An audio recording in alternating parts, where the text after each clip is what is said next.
안녕하세요. 돈 벌기 가장 쉬운 비즈니스라고 할 수 있죠. 해외 직판을 설명해 드리고 있습니다. 오늘은 티콘을 이용해서 다른 나라에 직판할 때 여러 가지 비용이 들어갈 수밖에 없지 않습니까? 어떤 비용은 티콘에게 주는 거고요. 또 어떤 비용은 다른 회사에 주는 비용입니다. 이 비용들을 구분해서 쭉 설명을 드리도록 하겠습니다. 티콘은 손님이 결제한 금액에 따라 티콘 이용사죠. 판매사로부터 수수료를 받는 게 가장 기본 수익원입니다. 그런데 일본 손님이 아예 안 사면 티콘은 수수료 수입이 0원입니다. 월 이용료도 받지 않아요. 처음 계약할 때 한 번 계약금 100만 원을 받습니다. 계약금은 해외 직판점을 열고 운영할 수 있도록 도와주는 데까지 상담, 교육, 지원하는 데 쓰는 비용입니다. 티콘에 주는 돈 말고 해외 직판하면서 써야 할 각종 서비스 이용료는 서비스를 제공하는 회사에 주면 되는데 손님이 결제한 금액으로 티콘이 냅니다. 그리고 그런 여러 비용을 정산하고 나서 여러분에게 나머지는 돌려드리는 거죠. 일본 현지에 있는 페이먼트 게이트 서비스 이용료를 내야 되겠죠. 보통 피지사라고 하죠. 피지사한테 주는 비용입니다. 두 번째는 쇼피파이 등 샵 빌더를 이용할 때 들어가는 이용료입니다. 그러니까 쇼피파이를 쓰는 게 가장 좋은 방법이라고 여러 번 말씀드렸고요. 관련 동영상들은 또 찾아보시기 바랍니다. 국제 운송료가 들어가고요. 일본에 판다면 일본 국내 배송비가 들어가겠죠.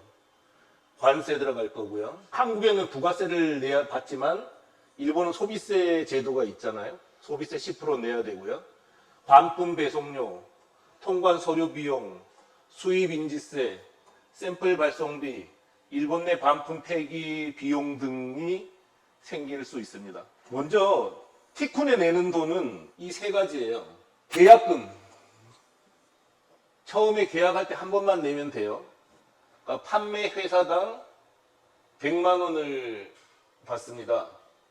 판매 회사당이라는 개념은 판매 회사가 여러 개 온라인점을 운영할 수도 있잖아요. 판매하는 회사가 여러 개 온라인점을 운영해도 계약금은 한 번만 내면 된다는 뜻이에요. 그 다음에 티콘은 일본 2위 물류사인 사가와하고 거래합니다. 저 사가와에서 온라인 점당 100만 원 물류비를 요구합니다. 왜냐하면 뭐 물건을 보냈는데 못 받는다거나 뭐 대인 결제 등이 있으니까요. 이런 거에 대비해서 예치해라고 요청했기 때문에 받아서 대신 내주는 거죠. 이 예치금은 계약이 끝나면 돌려드립니다. 그 다음 이용수수료인데요. 티콘 이용수수료는 상품별 판매가라고 되어 있는데 더 엄격하게 이야기하면 결제 금액당입니다. 결제 금액당 부과를 합니다. 그래서 10만 엔까지 손님이 결제한 상품은 수수료 8%를 받고요.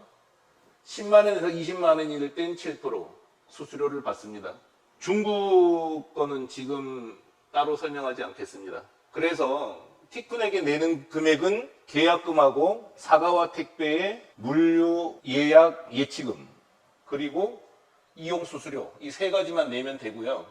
나머지는 전부 다 다른 서비스 회사에 내는 겁니다. 가장 먼저 우리가 만나야 되는 거는 쇼피파이로 온라인점을 만들 때 쇼피파이에 내는 이용료가 있지 않습니까? 이거는 판매사가 직접 내면 됩니다. 그리고 참고해야 되는 거는 티콘은 온라인 판매 노하우를 전하기도 하고 그 다음에 일본의 법인 역할을 해드리기도 하고 여러 가지 서비스를 제공하는 거죠. 그래서 티콘 서비스와 플랫폼은 쇼피파이를 쓰는 게 가장 여러분에게 좋다고 생각해서 이렇게 패키지를 만든 거라고 보시면 되죠. 인터넷 쇼핑몰은 쇼피파이로 만드시고 물류나 반품이나 혹은 뭐 전시회 참여에 필요한 법인 문제나 이런 거를 일체를 대행해주는 티콘 서비스를 합쳐서 쓰는 게 좋다는 거죠. 쇼피파이를 썼을 때는 기본형 월 25달러, 스탠다드형 월 69달러, 프리미엄형 299달러인데 기본형, 표준형, 프리미엄형에 따라서 쇼피파이가 받아가는 수수료가 달라요. 그래서 나머지 기능은 거의 비슷한 것 같은데 우리는 신경 쓰지 않고 그냥 299달러짜리 씁니다. 해외 직판 비즈니스는 뭐 푼돈을 지나치게 아껴서 뭐 될 일은 아니란 말이에요. 좀 여유 있게 쓰는 게 좋다고 생각을 하는 거죠. 쇼피파이를 쓰지 않고 내가 만든 인터넷 쇼핑몰로 티쿤 서비스를 이용하겠다 그러면은 당연히 쇼피파이 이용료는 들지 않습니다. 대신에 자기 온라인점을 유지, 보수, 관리하는 비용을 자기가 내는 거죠. 두 번째는 여기서부터 복잡할 수 있어요. 이게 2023년 7월 티쿤이 직영하고 있거나 티쿤 플랫폼을 사용하는 이용사들의 손님들이 결제를 어떻게 했느냐 이 표를 보여드리는 건데요. 은행 입금이 있고요. 캐시온 딜리버리 해서 배달해준 분에게 요금을 지불하는 서비스죠. 동남아는 많이 씁니다. 일본도 아직도 7월달은 7.1% 쓰고 있네요. 그 다음에 포인트는 티쿤 포인트인데 먼저 현금으로 포인트를 사면 우리가 몇 프로를 돈을 더 줘요. 그러면은 그 포인트 가지고 물건을 결제할 수 있게 해놓은 거고요. 이건 은행 현금 인출기 가지고 결제하는 경우. 제일 많은 거는 신용카드 결제가 많아졌죠. 근데 여기 보면 한국에서는 볼 수 없는 프렉스 결제라는 게 있어요. 신용 후불 결제 제도인데 법인 같은 데는 월말에 한꺼번에 모아서 결제하고 싶어 합니다. 그리고 큰 거래일 때 선불 잘 안 하려 그래요. 근데 해외 직판에 보면 큰 거래가 상당히 자주 발생해요. 이럴 때 우리는 괜히 월말에 준다고 믿고 물건을 보냈다가 못 받으면은 이익을 많이 까먹어 버린단 말이죠. 이런 걸 막기 위해서 티쿤이 도입한 거죠. 일본 전자상거래 업체도 잘 안 합니다, 이거. 프렉스사가 너가 나한테 수수료 3.2%를 주면 네가 받을 돈 떼이지 않게 해줄게. 책임지고 내가 넣어줄게. 신용으로 나중에 돈을 줘도 되는 비즈니스의 책임을 자기가 지는 서비스를 개발해 놓은 거죠. 그걸 티쿤이 붙이고 굉장히 쓸모가 많습니다. 인터넷 쇼핑몰을 만드는 건 자사몰이 있어요. 자기가 직접 만든 게 있고 쇼피파이를 쓰는 방법이 있다고 했잖아요. 결제 서비스에서 자사몰을 쓸 때는 이렇게 티쿤이 제공하는 결제 수단을 쓰는 수밖에 없어요. 뭐 다른 방법이 없지 않습니까? 여러분이 직접 일본 결제를 붙일 수 있는 방법도 없어요. 결제를 붙이려면 일본의 법인이 있어야 된단 말이죠. 그래서 일본 법인 역할을 티쿤이 하는 거잖아요. 티쿤이 이런 결제 대행사하고 결제를 할 수 있도록 대행사를 넣어 놓은 거죠. 두 번째, 쇼피파이로 만든 인터넷 쇼핑몰에서는 쇼피파이가 제공하는 결제 서비스와 티쿤이 제공하는 결제 서비스를 같이 쓸 수 있어요. 왜냐하면 쇼피파이로 만든 인터넷 쇼핑몰에는 티쿤 결제 수단을 붙여도 되니까요. 근데 쇼피파이가 제공하는 결제 서비스는 카드 결제, 은행 결제, 편의점 결제밖에 없습니다. 다시 얘기하면은 7.1%나 되는 대인 결제 못 쓰는 거죠. 대인 결제 못 써요. 그 다음에 상당히 중요한 플렉스 결제를 못 씁니다. 도입을 안 했어요. 저기서 ATM 결제도 도입 안 할, 못 쓰고요. 그렇기 때문에 쇼피파이를 쓰더라도 티쿤 결제를 같이 쓰는 게 유리한데 문제가 약간 있죠. 쇼피파이 입장에서는 쇼피파이가 제공하는 결제 서비스를 안 쓰고 외부 결제 수단을 썼을 때 쇼피파이한테도 결제 금액의 0.5%에서 2%를 달라고 해요. 근데 안 줄 수는 없잖아요. 이제 걔들이 그렇게 규정을 만들어 놔버렸으니까. 근데 그걸 설명해 드리는 거예요. 하여간 티쿤 제공 결제 서비스는 이런 것들이 있다 보면 돼요. 보시죠. 티쿤이 제공하는 결제 서비스는 티쿤 재팬이 계약한 결제 대행사가 제공하는 서비스와 이용료다. 자사몰은 조금 전에 말씀드린 대로 티쿤과 계약한 결제 대행사의 수수료만 내면 됩니다. 티쿤과 제우스가 계약을 맺은 결제 대행 서비스를 쓰려면 가입비 11,000원 내야 됩니다. 그리고 월 이용료 3,300원 꼬박꼬박 들어가요. 카드 수수료는 3.3%, 은행 결제는 1.65%, 편의점 결제는 고객이 부담하는 방법이고요. 그 다음에 사가와 택배사와 티쿤이 계약을 맺어서 캐시온 딜리버리 서비스를 하는 거죠. 대인 결제. 결제 금액 10,000엔까지는 330엔 수수료를 사가와에 줘야 되고요. 11,000엔에서 30,000엔까지는 440엔 줘야 되고요. 31,000엔부터 100,000엔까지는 660엔 사가와에 줘야 합니다. 그 다음에 넷 프로텍션이라는 후불 신용 결제사와 티쿤이 계약을 맺은 거죠. 수수료는 판매 금액의 2.7%를 넷 프로텍션사에다가 여러분이 주는 거예요. 그 중간에서 티쿤이 대행을 하는 거라고 보면 되죠. 두 번째는 쇼피파이로 만든 온라인점을 알아볼 건데요. 자, 쇼피파이로 만든 온라인점에서 제공하는 결제 서비스는 두 가지입니다. 쇼피파이 자체 결제 서비스, 그 다음에 쇼피파이가 코모주사와 계약해서 코모주사 결제를 쇼피파이에 붙인 거죠.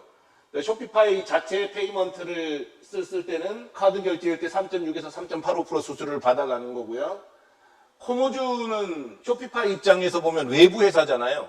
외부 회사 거로 했을 때는 은행 1.45% 플러스 조금 전에 베이직형, 스탠다드형, 프리미엄형이 있다고 했잖아요. 여기에. 이 수수료를 또 덧붙이는 거예요. 여기에. 그래서 쇼피파이 온라인점 옵션에 따라 0.5%에서 2% 추가 수수료가 생깁니다. 그 다음에 쇼피파이로 만든 온라인점에서 티쿤 결제도 붙일 수 있다고 그랬잖아요. 왜냐하면 쇼피파이는 카드, 은행, 그 다음에 편의점 결제밖에 제공하지 않잖아요.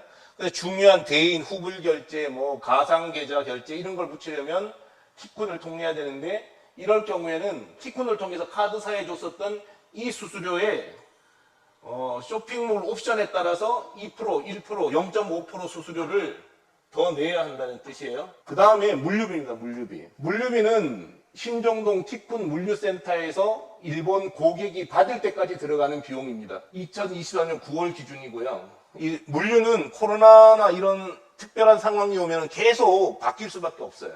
그건 그때그때 알려드립니다. 항공물류는 국제 운송비와 일례 운송비를 합친 금액이고요. 티쿤 신정동 물류센터에 오후 3시까지 도착해 있으면 일례에 오지나 섬 같은 데를 빼면 대부분 그 다음날 도착합니다. 오늘 신정동 물류센터까지만 오후 3시 이전에 도착하면 내일 받는데 보통 1kg에 680엔 정도 과금됩니다. 이 항공운송료 클릭해보면은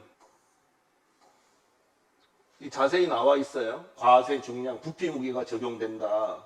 근데 보통은 1kg 미만이 많죠. 0.5kg일 때는 570엔, 뭐 680엔 이렇게 과금된다는 걸 알아두시면 될 것 같아요. 그 다음에 해운, 되게 좋은 제도를 티쿤이 갖고 있죠. 티쿤은 주 3회 일본 오사카로 컨테이너를 보내고 있습니다.